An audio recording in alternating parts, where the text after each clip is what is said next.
নমস্কার, আমি doctor Indrani Lodh উর্বরা IVF থেকে। আইভিএফ কাউন্সেলিং এর সময় পেশেন্টরা জিজ্ঞেস করবে যে আইভিএফ ট্রিটমেন্টের সময় কি খুব বেড রেস্টের প্রয়োজন। এই কোয়েশ্চেনটা 100-র মধ্যে 100 পেশেন্টই আমাকে করে থাকে। প্রথমে জানিয়ে রাখি যে আইভিএফ ট্রিটমেন্ট করার আগে বেড রেস্টের কোনো প্রয়োজন নেই। আইভিএফ ট্রিটমেন্ট চলাকালীন যখন এগ কালেকশন হয় তখনও বেড রেস্টের কোনো প্রয়োজন নেই, কিন্তু এমব্রিও ট্রান্সফার হয়ে যাওয়ার পরে অর্থাৎ ভ্রূণ প্রতিস্থাপন হয়ে যাওয়ার পরে বেড রেস্ট একটু প্রয়োজন হয়। আচ্ছা, এই ব্যাপার নিয়েও অনেক দ্বিমত আছে। সব ডাক্তাররা কিন্তু বেড রেস্ট অ্যাডভাইস করে না। যেমন আমি জানি ইউকেতে যখন আইভিএফ করে আইভিএফ স্পেশালিস্টরা, ওরা কিন্তু একদম বেড রেস্ট অ্যাডভোকেট করে না।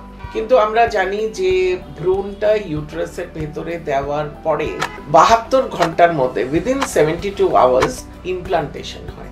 ইমপ্লান্টেশন কথাটার মানে হচ্ছে যে ভ্রূণটা এন্ডোমেট্রিয়ামের মধ্যে গেঁথে যায় এবং গেঁথে গেলেই তবেই সে মায়ের থেকে নিউট্রিশন পেতে আরম্ভ করে এবং সেটাতে এমব্রিওর গ্রোথটা হতে থাকে।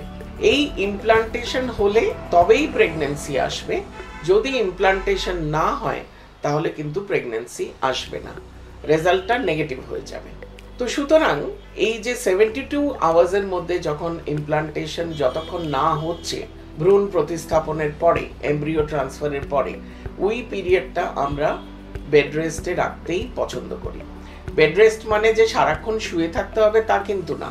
এটার মানে হচ্ছে যে সে নিজের কাজটা নিজে করতে পারবে, ডাইনিং টেবিলে উঠে খেতে যেতে পারবে, বাথরুমে তো যাবেই যাবে, বেড প্যান ইউজ করার কোনো দরকার নেই, বেশি ভারী কোনো কাজ না করলেই হলো। দুরকম ভাবেই স্টাডিজের রেজাল্টগুলো আমরা দেখে থাকি।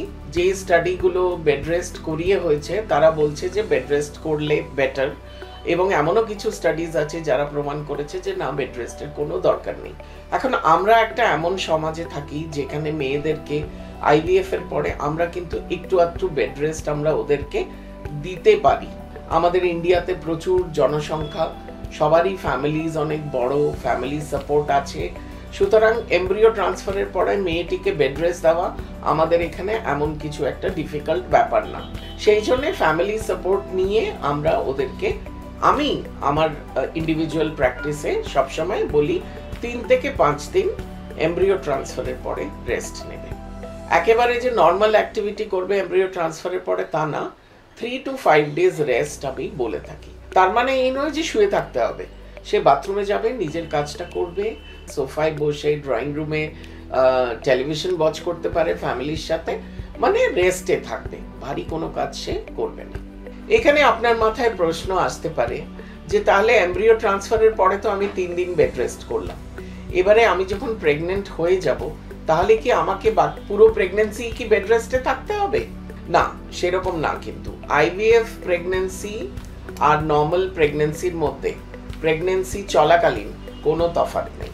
শুধু এই যে আইভিএফ প্রেগনেন্সিজে প্রথম 3 মাস একটু ওষুধপত্র আমরা একটু বেশি দিয়ে থাকি, কারণ একটা মিসক্যারেজের একটা সবসময় একটা ভয় থাকে।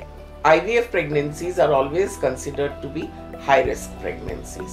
সেই জন্যে আমরা একটুখানি বেশি সাবধানতা অবলম্বন করতে ভালোবাসি। কিন্তু তার মানে এই নয় যে আইভিএফ পদ্ধতির দ্বারা প্রেগনেন্ট হলে আপনাকে পুরো প্রেগনেন্সি বেড রেস্টেই থাকতে হবে, একদমই না। If you are a working lady, আপনি ইজিলি নিজের কাজকর্ম, অফিস সবকিছু করতে পারেন, যেতে পারেন। তবে কি আমি সবসময় আমার পেশেন্টদের বলে থাকি যে যার যার সাবধানতা তার তার কাছে।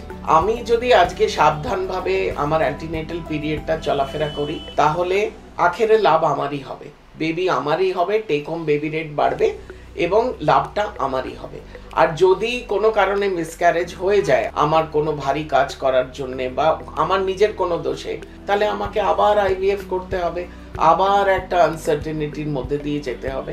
সেই জন্য এই সব 7-5 ভেবে বেস্ট হচ্ছে যে নিজের সাবধানতা নিজের কাছে, খুব ভারী কাজ করবে না, কিন্তু নর্মাল ডে টু ডে লাইফে যে কাজগুলো করা উচিত, অফিসে যাওয়া, নিজের কাজ করা, ফ্যামিলির কাজ করা, সেগুলো কিন্তু সব কিছু করতে পারে।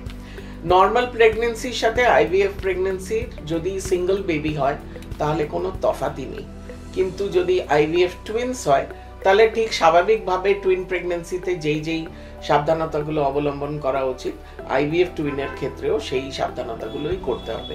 কারণ টুইনের সবচেয়ে বেশি ভয় থাকে প্রিম্যাচিওর লেবার পেন হওয়ার, প্রিটার্ম ডেলিভারি হওয়ার। তো ইন দ্যাট কেস বাচ্চাগুলো খুব ছোট থাকে, ওদের অনেক বেশি নিকু কেয়ার প্রয়োজন হয় এবং আউটকামটা অতটা ভালো নাও হতে পারে। সেই জন্য টুইনের ক্ষেত্রে আমরা একটু মাদারকে সব কিছু একটু এক্সেসে দিয়ে থাকি। বেবিও একটা জায়গায় দুটো হচ্ছে, কেয়ারটাও একটু বেশি হতে হবে, খাওয়াটাও একটু বেশি হতে হবে, সাপ্লিমেন্টসগুলোও একটু বেশি করে দিতে হবে, আর ডক্টরেরও অ্যাওয়ারনেসটা আরেকটু বেশি করে রাখতে হবে যাতে সাকসেসফুল আউটকাম হয়, টুইন প্রেগন্যান্সি দুটো বাচ্চাই যাতে ভালোভাবে যায়। আইভিএফে টুইন প্রেগন্যান্সির ইনসিডেন্স নর্মাল যে ইনসিডেন্স অফ টুইন প্রেগন্যান্সি তার থেকে একটু বেশি। তার কারণ হচ্ছে আমরা এখানে নর্মালি 2 থেকে 3টে এমব্রিও দিয়ে থাকি। তো এবারে যদি একটা ইমপ্লান্ট করে তাহলে সিঙ্গলটন বেবি, যদি 2টো ইমপ্লান্ট হয়ে যায় তাহলে টুইন, আর যদি 3টেই ইমপ্লান্ট হয়ে যায় তাহলে ট্রিপলেট হতে পারে। 3টের বেশি এমব্রিও দেওয়ার নিয়ম নেই। সুতরাং আইভিএফে একটু টুইন প্রেগন্যান্সির ইনসিডেন্সটা নর্মাল যে ইনসিডেন্স তার থেকে একটুখানি বেশি। আইভিএফে টুইন কিভাবে হয় এবং কেন হয় এবং তার কি সাবধানতা নেওয়া উচিত এ বিষয়ে আমার একটা ডিটেইলড ভিডিও আছে, তার লিঙ্কটা ডেসক্রিপশনে দেওয়া আছে, আপনারা প্লিজ ওই ভিডিওটা দেখে নেন।